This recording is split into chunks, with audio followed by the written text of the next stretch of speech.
Hey folks, I wanted to quickly cover a topic for you. So lately, people have been trying to call LLMs within data engineering workloads, meaning they are doing some data transformation, and in between, they want to also use an LLM model. So in this quick video, we are going to do that. I'd usually like to decouple the LLM call with the rest of the transformation because LLM calls are very slow.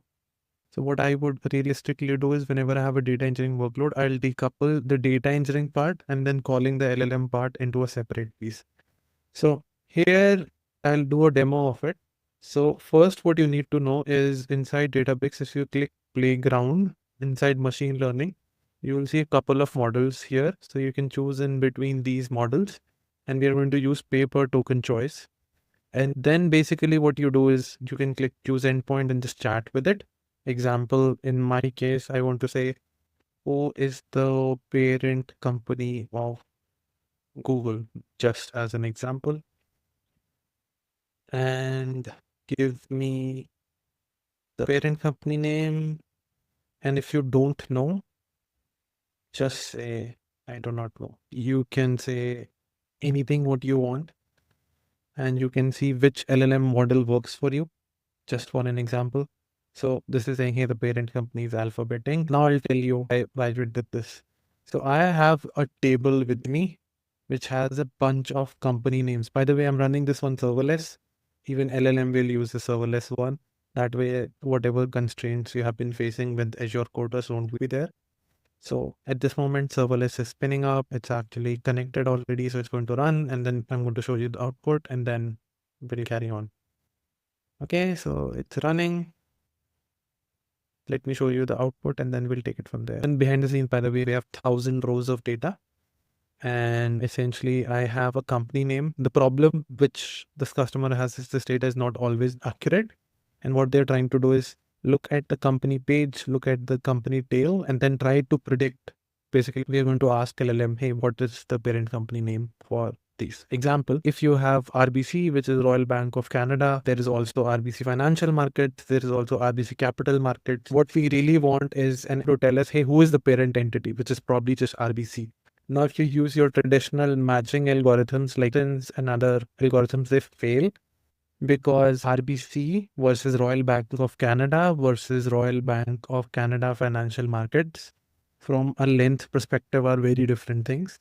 So that is why some reasoning is involved and a mathematical function will not work. So here is a scenario where LLM makes sense.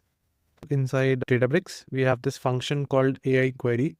And in this AI query function, you pass which query needs to be called. So you can create your own custom query. In my case, I created this query, which I need to pass to the model, and then I'll get a response back. So that's what I'm doing. I can replace it with different models. You can figure out which models are there from this drop down. And after that, you can just call the AI query function. And then what is the rate limit, how much throttling, everything AI query handles. You don't need to do anything.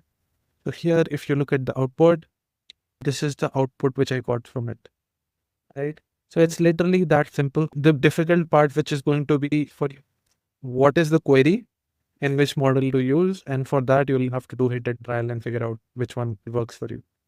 So example, I can figure out if this model will work for me or not by looking at the response. So I gave it and it said not found. So probably not a good model, but play and try. You can also connect with OpenAI. And only thing to know, it's like it's very slow. LLMs are very slow. And the bigger model you use, the slower you would be. So you need to figure out what is the cheapest model which meets your requirements. And honestly, if I'm running this workload, I'll probably run this on a single node cluster with the least amount of cores because we'll be bound by how fast the LLMs are and LLMs are very slow. Yeah, hope that helps. Let me know if you need anything else. Okay, one more detail which I can probably show you here is when the query is running, if I click the statement and it can click the query plan is here. Yes. So if you look at the query profile, if you click on AI query, completing how many are failed. So this number will keep refreshing as you keep getting responses back. So that's how you can see if you're progressing well or not. And again, right now I chose a very fat model. So that's why it's a bit slow. But yeah, that's about it. That's all you need to know. So here you are seeing the thing populated. So number of completed inferences, number of failed inferences, and you can see how much time it took. Yeah, that's all there is to know. Thank you.